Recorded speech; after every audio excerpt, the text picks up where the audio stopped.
அனைவருக்கும் வணக்கம். நான் யுவராஜ். இது உங்கள் திறமை தேடி.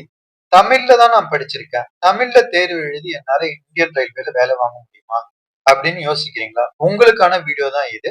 இந்தியன் ரயில்வேயில் காலியாக உள்ள டிக்கெட் பரிசோதகர், station master, junior accounts assistant போன்ற 5810 காலி பணியிடங்களை நிரப்புவதற்கான நோட்டிபிகேஷன் வெளியாயிருக்கு.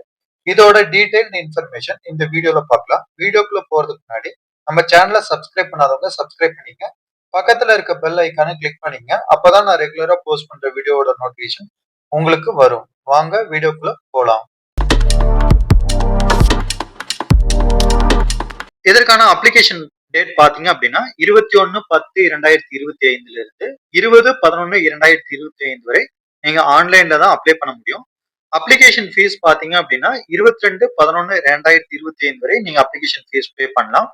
ஒருவேளை அப்ளிகேஷன்ல நீங்க ஏதாவது தவறா ஃபில் பண்ணிருக்கீங்க, அதை எடிட் பண்ணணும், மாடிஃபை பண்ணணும் அப்படின்னா 23/11/2025 இருந்து 2/12/2025 வரை நீங்க வந்து அப்ளிகேஷனை வந்து மாடிஃபை பண்ணலாம். உங்களுக்கு ஸ்கிரைப் தேவைப்படுறாங்க, அதாவது பார்வையற்றவர்கள் வந்து உங்களுக்கு ஒரு துணை வேணும், எழுதுறப்ப உங்களுக்கு ஹெல்ப் பண்றதுக்கு ஒருத்தர் வேணும் அப்படின்னா அவங்களோட டீடைல்ஸ் ஃபில் பண்ண வேண்டிய நாள் பாத்தீங்க அப்படின்னா 3/12/2025 இருந்து 7/12/2025 வரை அவங்களோட டீடைலை நீங்க வந்து ஃபில் பண்ணணும். அடுத்து வேகன்சி லிஸ்ட் பார்க்கலாம். இதுல பாத்தீங்க அப்படின்னா chief commercial come ticket supervisor பே லெவல் பாத்தீங்க அப்படின்னா 6ல இனிஷியல் பே வந்து உங்களுக்கு 35,400 இருக்கும். மெடிக்கல் ஸ்டாண்டர்ட் வந்து B2 அப்படின்ற லெவல்ல தேவைப்படும். ஏஜ் பாத்தீங்க அப்படின்னா 18ல இருந்து 33 வயதிற்கு உட்பட்டவராக இருத்தல் வேண்டும். மொத்த வேகன்சி பாத்தீங்க அப்படின்னா 161. அடுத்து ஸ்டேஷன் மாஸ்டர் பே லெவல் 6 35,400 இருக்கணும். மெடிக்கல் ஸ்டாண்டர்ட் A2 அப்படின்ற கேட்டகரியில இருக்கணும். ஏஜ் வந்து இது எல்லாத்துக்குமே வந்து உங்களுக்கு 18ல இருந்து 33 வயதிற்கு உட்பட்டவராக இருத்தல் வேண்டும். ஸ்டேஷன் மாஸ்டருக்கான வேகன்சி பாத்தீங்க அப்படின்னா 615. அடுத்து கூட்ஸ் ட்ரெயின் மேனேஜர் பே லெவல் பாத்தீங்க அப்படின்னா 5ல 29,200 இருக்கும். இதுக்கும் மெடிக்கல் ஸ்டாண்டர்ட் A2 அப்படின்ற கேட்டகரியில இருக்கணும். மொத்த வேகன்சி பாத்தீங்க அப்படின்னா 3,416. அடுத்து junior accounts assistant cum typist அப்படின்றது இதுக்கு பே லெவல் வந்து 5ல இருக்கும், 29,200. இதுக்கு மெடிக்கல் ஸ்டாண்டர்ட் C2 அப்படின்ற கேட்டகரியில இருந்தா போதும். மொத்த வேகன்சி பாத்தீங்க அப்படின்னா 921.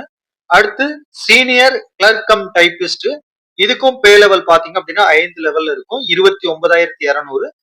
C2 அப்படின்ற மெடிக்கல் ஸ்டாண்டர்ட்ல இருக்கணும். 638 வேகன்சி இருக்கு. அடுத்து டிராபிக் அசிஸ்டன்ட் அப்படின்றாங்க. இதோட பே லெவல் 4 தான். இதோட இனிஷியல் பே பாத்தீங்க அப்படின்னா 25,500 அப்படின்னு இருக்கும். மெடிக்கல் ஸ்டாண்டர்ட் இதுக்கு A2 அப்படின்ற கேட்டகரியில இருக்கும். இதற்கு வந்து 59 வேகன்சி இருக்கு. மொத்தம் பாத்தீங்க அப்படின்னா 5,810 வேகன்சிக்கான நோட்டிபிகேஷன் வெளியாயிருக்கு. அடுத்து ஏஜ் லிமிட் ரிலாக்சேஷன் பார்க்கலாம். ஜெனரல் கேட்டகரியில 18ல இருந்து 33 வயதிற்கு உட்பட்டவராக இருத்தல் வேண்டும். அதாவது ஜெனரல் கேட்டகரியில இருந்து எல்லா கேட்டகரிக்குமே 1/1/2008 முன்னார் பிறந்தவராக இருத்தல் வேண்டும். அதாவது அன்ரிசர்வ்ட்ல இருக்கவங்க அப்படின்னா 2/1/1993 பிறகு பிறந்தவராக இருத்தல் வேண்டும். ஓபிசி நான் கிரிமி லேயர்ல இருக்கவங்க அப்படின்னா 2/1/1990 பிறகு பிறந்தவராக இருத்தல் வேண்டும். SC ST கேண்டிடேட்டா இருந்தா 2/1/1988 பிறந்தவராக இருத்தல் வேண்டும். இதற்கான அப்ளிகேஷன் ஃபீஸ் பாத்தீங்க அப்படின்னா 500 ரூபாய் பே பண்ணணும். SC ST X serviceman PWBD மற்றும் female transgender minorities economically backward கிளாஸ்ல இருக்கவங்க 250 ரூபாய் பே பண்ற மாதிரி இருக்கும். அடுத்து ரெக்ரூட்மெண்ட் ப்ராசஸ் பாத்தீங்க அப்படின்னா ஆன்லைன் அப்ளிகேஷன் ஃபில் பண்ணுவீங்க. அதுக்கப்புறம் உங்களுக்கு கம்ப்யூட்டர் பேஸ்டு டெஸ்ட் வந்து ஸ்டேஜ் 1 இருக்கும். ஸ்டேஜ் 1ல பாஸ் ஆனவங்களுக்கு ஸ்டேஜ் 2 கம்ப்யூட்டர் பேஸ்டு டெஸ்ட் இருக்கும். ரெண்டுலயுமே பாஸ் ஆனவங்களுக்கு டைப்பிங் ஸ்கில், அதாவது எல்லா போஸ்ட்டுக்குமே இல்லை, சில போஸ்ட்டுக்கு எது டைப்பிங் ஸ்கில் தேவையோ அந்த போஸ்ட்டுகளுக்கு டைப்பிங் ஸ்கில் டெஸ்ட் இருக்கும். அப்புறம் கம்ப்யூட்டர் பேஸ்டு ஆப்டிடியூட் டெஸ்ட் இருக்கும், CBAT அப்படின்னு இருக்கும். அதுக்கப்புறம் டாக்குமெண்ட் வெரிஃபிகேஷன் இருக்கும், மெடிக்கல் எக்ஸாமினேஷன் இருக்கும். இது எல்லாம் முடிஞ்ச பிறகுதான் வந்து உங்களுக்கு ஜாப் வந்து கன்ஃபார்ம் ஆகும். First stage of computer based test பார்க்கலாம். சில பேட்டர்ன் பார்க்கலாம். ஃபர்ஸ்ட் பாத்தீங்க அப்படின்னா எக்ஸாமினேஷன் டியூரேஷன் பாத்தீங்க அப்படின்னா 90 நிமிஷம் நடக்கும். ஜெனரல் அவேர்னஸ்ல இருந்து 40 கொஸ்டின் வரும், 40 மார்க். மேத்தமெட்டிக்ஸ்ல இருந்து 30 கொஸ்டின் வரும், 30 மார்க். ஜெனரல் இன்டெலிஜென்ஸ்ல இருந்து 30 கொஸ்டின்ஸ் வரும், 30 மார்க். டோட்டலா வந்து உங்களுக்கு 100 கொஸ்டின்ஸ் வரும். 90 நிமிஷத்துல வந்து நீங்க ஃபில் பண்ணணும். அது இல்லாம உங்களுக்கு வந்து நெகட்டிவ் மார்க் இருக்கு. அதாவது 1/3 அப்படின்ற ரேஷியோல நெகட்டிவ் மார்க் இருக்கு. அதாவது 3 கொஸ்டின்ஸ் வந்து நீங்க ராங்கா ஆன்சர் பண்ணீங்க அப்படின்னா 1 மார்க் வந்து மைனஸ்ல போகும். நீங்க 10 மார்க் 10 கொஸ்டின் கரெக்டா எழுதிருக்கீங்க அப்படின்னா 10 மார்க்.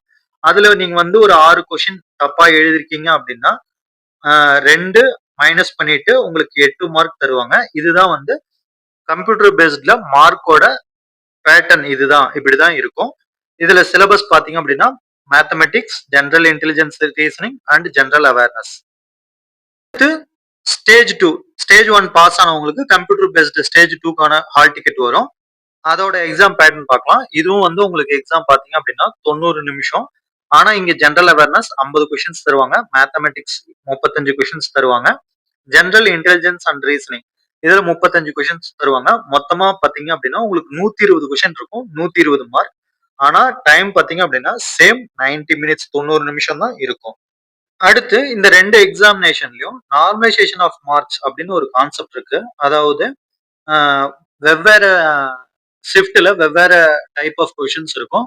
அந்த கொஷினோட வெயிட்டேஜ், அதாவது என்ன லெவல்ல டஃப் இருக்கு, அது எவ்வளவு பேர் அட்டன் பண்ணியிருக்காங்க, அதுல எவ்வளவு கரெக்டா அட்டன் பண்ணியிருக்காங்க, அதை வச்சு உங்களுக்கு வந்து நார்மலைசேஷன் மார்க் போடுவாங்க. அதை வச்சுதான் உங்களுக்கு நார்மலைசேஷன் மார்க் இருக்கும். அடுத்து பாத்தீங்க அப்படின்னா கம்ப்யூட்டர் பேஸ்ட் ஆப்டிடியூட் டெஸ்ட். இது வந்து ஸ்டேஜ் 2 பாஸ் ஆனவங்க எல்லாத்துக்கும் இருக்கும். யாரெல்லாம் வந்து ஸ்டேஷன் மாஸ்டருக்கும் டிராபிக் அசிஸ்டன்ட்டுக்கும் அப்ளை பண்ணிருக்கீங்களோ உங்களுக்கு இந்த கம்ப்யூட்டர் பேஸ்ட் ஆப்டிடியூட் டெஸ்ட் வந்து இருக்கும். அடுத்து various stages of recruitment process டீடைல்டா இங்க கொடுத்துருக்காங்க. ஃபர்ஸ்ட் பாத்தீங்க அப்படின்னா ஸ்டேஜ் 1 சிபிடி எக்ஸாமும் ஸ்டேஜ் 2 சிபிடி எக்ஸாம், அதாவது கம்ப்யூட்டர் பேஸ்ட் டெஸ்ட் வந்து 6 வேகன்சிக்கும் காமனா இருக்கும். இதுல கூட்ஸ் ட்ரெயின் மேனேஜருக்கு வந்து கம்ப்யூட்டர் பேஸ்டு டெஸ்ட் 1, 2 மட்டும்தான் இருக்கும், மற்ற எந்த டெஸ்ட்டுமே இல்லை. அதே மாதிரி chief commercial come ticket supervisor இருக்கும், 2 கம்ப்யூட்டர் பேஸ்டு டெஸ்ட் மட்டும்தான் இருக்கு, ஸ்கில் டெஸ்ட் எதுவும் இல்லை. இதுல சீனியர் கிளர்க் கம் டைபிஸ்டுக்கு கம்ப்யூட்டர் பேஸ்டு டைப்பிங் டெஸ்ட்டும், ஜூனியர் அக்கௌண்டன்ட் அசிஸ்டன்ட் கம் டைபிஸ்டுக்கும் கம்ப்யூட்டர் பேஸ்டு டைப்பிங் டெஸ்ட் இருக்கும். இதுல ஸ்டேஷன் மாஸ்டர் அண்ட் டிராபிக் அசிஸ்டன்ட்டுக்கு கம்ப்யூட்டர் பேஸ்ட் ஆப்டிடியூட் டெஸ்ட் வந்து இருக்கும், டிராபிக் அசிஸ்டன்ட்டுக்கும் கம்ப்யூட்டர் பேஸ்ட் ஆப்டிடியூட் டெஸ்ட் வந்து இருக்கும். இது நீங்க அப்ளை பண்றதுக்கான வெப்சைட் ஐடி பாத்தீங்க அப்படின்னா சென்னை போர்டுக்கு www.rrbchennai.gov.in அப்படின்ற வெப்சைட்ல போய் நீங்க ஆன்லைன்ல அப்ளை பண்ணணும். எஜுகேஷன் குவாலிஃபிகேஷன் பார்த்தோம் அப்படின்னா அந்த 6 போஸ்ட்டுக்குமே வந்து உங்களுக்கு A degree from recognised university, நீங்க ஏதாவது ஒரு டிகிரி அண்டர் கிராஜுவேட் அதாவது இளங்கலை பட்டம் வந்து நீங்க முடிச்சிருக்கணும். இது வந்து 6 போஸ்ட்டுக்கும் காமனா இருக்கும். இதுல ஜூனியர் அக்கௌண்ட்ஸ் அசிஸ்டன்ட் கம் டைபிஸ்டுக்கும் சீனியர் கிளர்க் கம் டைபிஸ்டுக்கும் நீங்க டிகிரி கம்ப்ளீட் பண்ணி இருக்கிறதோட உங்களுக்கு இங்கிலீஷ் ஆர் ஹிந்தி இது ரெண்டுல எதுலயோ ஒரு லாங்குவேஜ்ல நல்ல டைப்பிங் ஸ்கில் வந்து முக்கியமா இருக்கணும். ஜோன் வைஸ் வந்து உங்களுக்கு எவ்வளவு வேகன்சி இருக்கு அப்படின்னு பார்க்கலாம். நமக்கு வந்து ஆர்ஆர்பி சென்னை, அதாவது சதர்ன் ரயில்வேல இருந்து வேகன்சி லிஸ்ட் நம்ம பார்ப்போம்.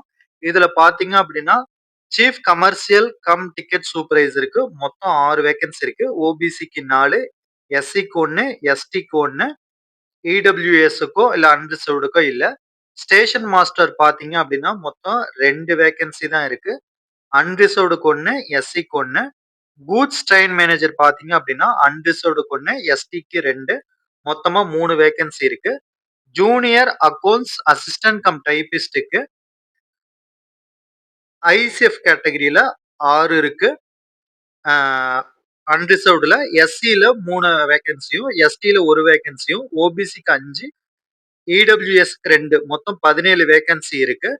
Junior accounts assistant cum typist southern ரயில்வேவை பொறுத்த வரைக்கும் அன்ரிசர்வ்டுக்கு 44, எஸ்சி கேண்டிடேட்டுக்கு 16, எஸ்டி கேண்டிடேட்டுக்கு 8, ஓபிசிக்கு 29, இடபிள்யூஎஸ்க்கு 11, மொத்தம் பாத்தீங்க அப்படின்னா 108 வேகன்சி இருக்கு. சீனியர் கிளர்க் கம் டைபிஸ்ட் ஐசிஎஃப்ல வந்து ஒரே ஒரு வேகன்சி இருக்கு, டோட்டலா அதுவும் ஒண்ணுதான். Senior clerk cum typist southern ரயில்வேல பாத்தீங்க அப்படின்னா அன்ரிசர்வ்டுக்கு 10, எஸ்சிக்கு 10, எஸ்டிக்கு 10, ஓபிசிக்கு 5, இடபிள்யூஎஸ்க்கு 5, மொத்தம் பார்த்தீங்க அப்படின்னா 50 வேகன்சி இருக்கு. டோட்டலா ஆர்ஆர்பி சென்னையில பார்த்தீங்க அப்படின்னா 187 வேகன்சி இருக்கு. இந்த வீடியோல ஆர்ஆர்பி என்டிபிசி கிராஜுவேட் லெவல் சம்பந்தமான டீடைல்டு இன்ஃபர்மேஷன் உங்களுக்கு யூஸ்ஃபுல்லா இருந்திருக்கும். யூஸ்ஃபுல்லா இருந்தா லைக் பண்ணுங்க. உங்க ஃபேமிலி அண்ட் ஃப்ரெண்ட்ஸ்ல யாராவது ரயில்வே ஜாப் ட்ரை பண்றாங்க அப்படின்னா அவங்களுக்கு ஷேர் பண்ணுங்க. கீழே டிஸ்கிரிப்ஷன்ல என்னோட டெலிகிராம் சேனலோட லிங்க் கொடுத்துருக்கேன். ஜாயின் பண்ணிக்கங்க. அதுல ரெகுலரா நோட்ஸ், ஜாப் சம்பந்தமான அப்டேட் எல்லாமே இருக்கும். நன்றி, வணக்கம்.